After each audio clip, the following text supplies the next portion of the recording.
Welcome to the Zildjian Company. My name is Craigie Zildjian, and I'm the first female CEO of the family business. I'm Armand Zildjian's daughter, granddaughter to Avidus Zildjian.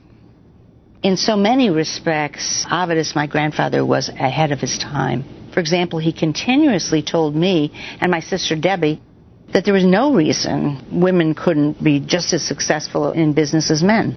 I'm Debbie Zildjian, and I'm Vice President of Human Resources. I've been officially involved with the company, I would say, now for about 25 years. But of course, as the daughter of Armand and the granddaughter of Avidus Zildjian, I've been involved in the family business my whole life. This business is the cymbal-making business, the Avidus Zildjian Cymbal Company. CYMBAL, used in religious ceremonies and in Janissary bands in Turkey. My family is Armenian, but lived on the European side of Constantinople in a town named Samatya.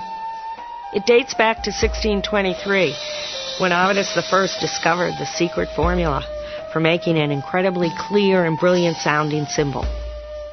His cymbals did sound different from anything that had ever been created before. The Sultan took note, asked Avidus to join the court and to make special cymbals for him. So he lived in the palace. And in 1623, the Sultan allowed Avidus to go out on his own. And so that's what we call the birth of the Zildjian Company, 1623. Zildjian. Z-I-L is Turkish or Armenian for cymbal. DJ is maker. And I-A-N is an Armenian suffix for son of a cymbal maker, cymbalsmith. Dating back to 1623, the Zildjian Company is the oldest family business in America. In 1972, this factory was completed. We only manufacture here in Norwell, Massachusetts. We moved into this building really to celebrate our 350th anniversary. In 1929, the business was located in Quincy, north of here.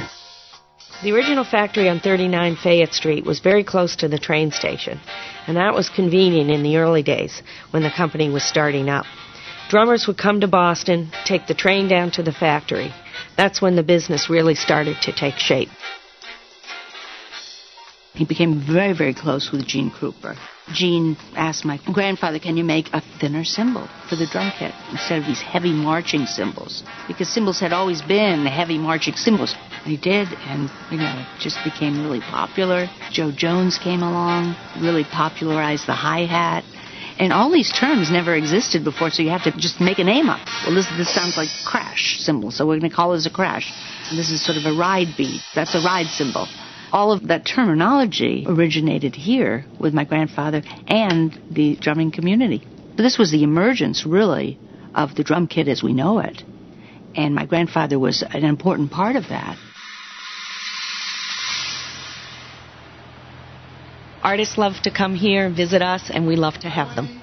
One of the most fun parts about being in this business is when a drummer comes here for the first time to see how excited he or she gets. When the office was first built back in 1972, my father, who was very artistic as well as being musical, wanted the lobby to have that Middle Eastern feel, to have it recall the history of our company and our family. And that's why we have a lot of oriental rugs, the shape and design of the columns there. And, of course, now we've added the drum kits. We started asking some of our dearest and closest endorsers if they'd be willing to donate a kit, because they're just such a part of our history.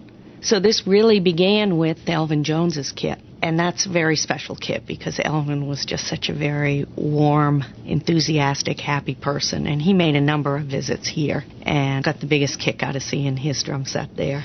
And then right next to Elvin's kit, we have a replica of Ringo Starr's kit, which brings you right back to the era of the Beatles. I mean, you look at the kit and you really feel like it's 1964 all over again.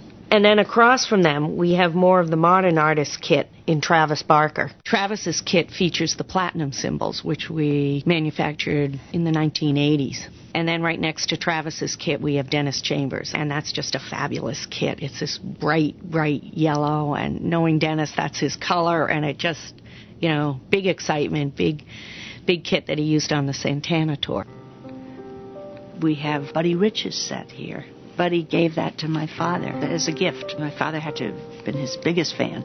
And there's the quote there that when Buddy was dying of a brain tumor, my father said, "I've got your drum set, Buddy." And Buddy turned to my father and said, "Zilj, take care of it, won't you?" And the next day he was gone.